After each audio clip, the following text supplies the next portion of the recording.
Hello, I'm Joanna Lawson from Fife Council Educational Psychology Service. Myself, Anna May Hawking and Maria Ogg are going to give you a brief overview in some of the ways in which we've supported pupils' emotional wellbeing in Fife over the course of the pandemic. So what did we do? We tried to develop our website spaces to make our existing materials to support emotional wellbeing more accessible to professionals and to parents. Some of our existing resources included things like our resilience assessment and intervention tool, our coaching conversations pack, and our anxieties normal learn how to control it resource pack. You'll see we have two website spaces there. The first one, the GERFIC website, contains materials aimed more at professionals, and the second website has information aimed more at parents and at children and young people. In the second website, we also provided a direct contact for parents so they could get in touch with the service if they had concerns about their child's emotional wellbeing. In addition to that, we created some new resources and materials. So for example, we created a trauma-informed approach to support the return to school resource pack, and Anna May Hawking will talk through that. Maria Ogg will talk about how we developed our website for young people and how we took account of some of the concerns that were raised specifically within the lockdown lowdown report.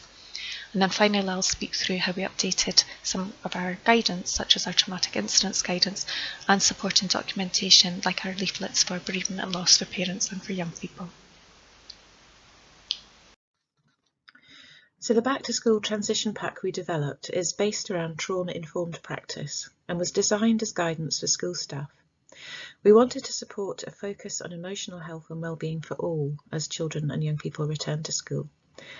The pack's based around the 5 principles of recovery as identified by Hobfall et al. In their literature review of major traumatic events.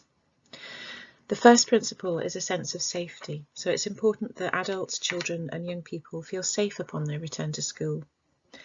The second is a sense of calm, so children and young people are likely to experience a range of emotions, including both pleasant and unpleasant emotions. It's important that these are normalised and they are given support to help them manage their emotions and return to a state of calm. Thirdly, a sense of self and collective efficacy. Children need to feel they have some control over what's happening to them and a belief that their actions are likely to lead to generally positive outcomes.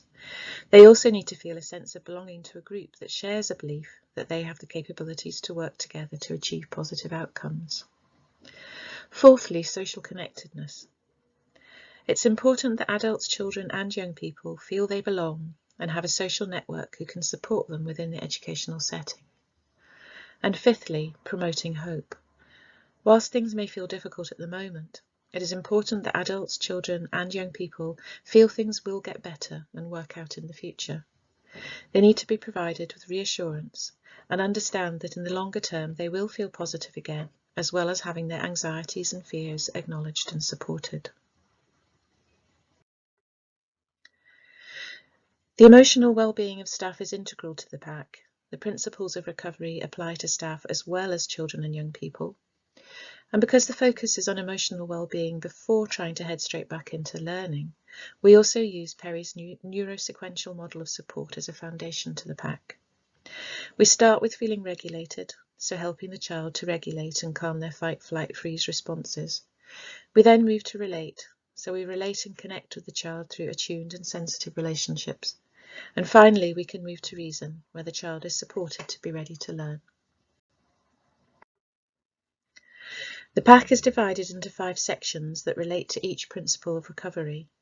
Within each section are strategies and approaches for staff and pupils, and links to specific activities and resources that support these approaches. There is also an adaptable wellbeing questionnaire that can be shared with pupils. The Scottish Youth Parliament, YouthLink Scotland and Young Scot published the Lockdown Lowdown report back in May last year. The report presented findings from a survey gathering the views of how young people in Scotland felt about the COVID-19 lockdown and what they were worried about in terms of the impact it was having on their current lives and their future. The bullet point on the left gives you an overview of what young people were most concerned about. They reported feeling worried about the impact the lockdown was having on their mental and physical well-being, their relationship with friends and family, their ability to care for others, their exams and coursework, and on their financial and employment situation. So we considered how we as a service could best support young people in Fife with these concerns. And we decided to create a separate section on our website specifically for young people with content aimed at helping them with these worries. We felt providing online advice and support was a good way to reach as many young people as possible. The image on the right gives you an overview of our online content. So on our website, young people can find helpful information about how to manage anxiety, how to cope with learning at home, and what to do if they are worried about one of their friends. Although bereavement and loss wasn't directly reported as a concern in the Lockdown Lowdown report, we felt it was also important to provide young people with support and advice here.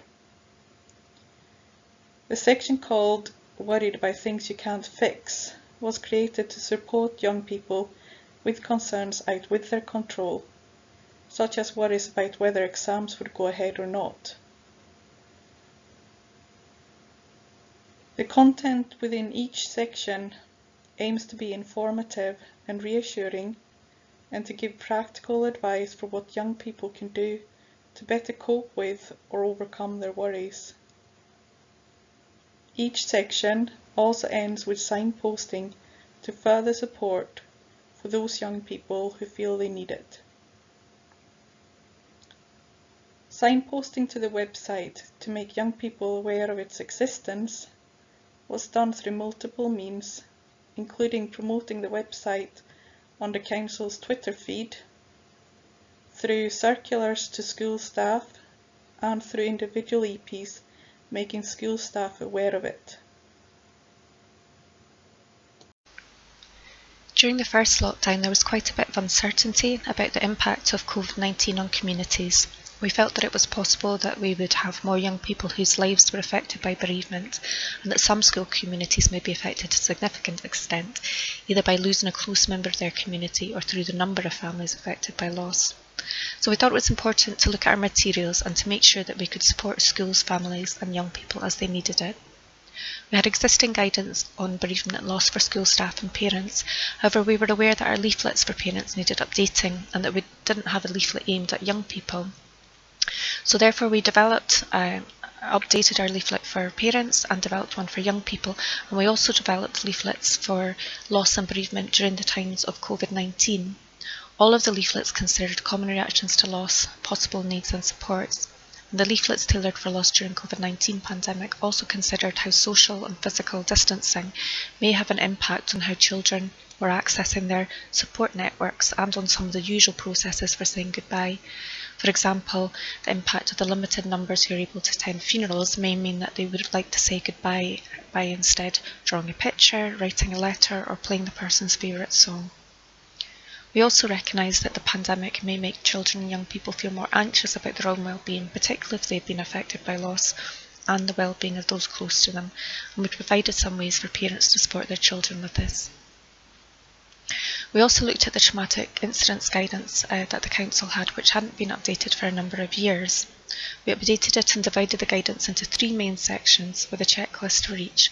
The first was planning and preparation in case of a traumatic incident. The second section was what to do in the event of a traumatic incident. And the final section was about medium and longer term supports after a traumatic incident. The guidance included a number of appendices with exemplar communications, additional information and further sources of support. We included a covering note regarding the impact of COVID-19 as a possible traumatic incident, and that went out to all schools, which highlighted the most relevant sections and also directed them to our bereavement and loss guidance. It was really important to relay the message that schools have many of the resources required to support incidents as they arise, and that research indicates that naturally occurring support networks and day-to-day supports are the most effective way to manage the effects of a traumatic incident. However, during these times of social and physical distancing, families and school communities may need to think creatively about how best to construct and maintain these networks, for example through regular video calls or shared virtual activities. We're aware that within your own local authorities you will already have excellent guidance and resources in many of these areas. However, if you would like to look further at any of the materials we spoke through in this presentation, they are all available on our websites, either the GARFEC website with the materials aimed more at professionals, or the Educational Psychology website there at the bottom with materials aimed more at parents, children and young people. Thank you.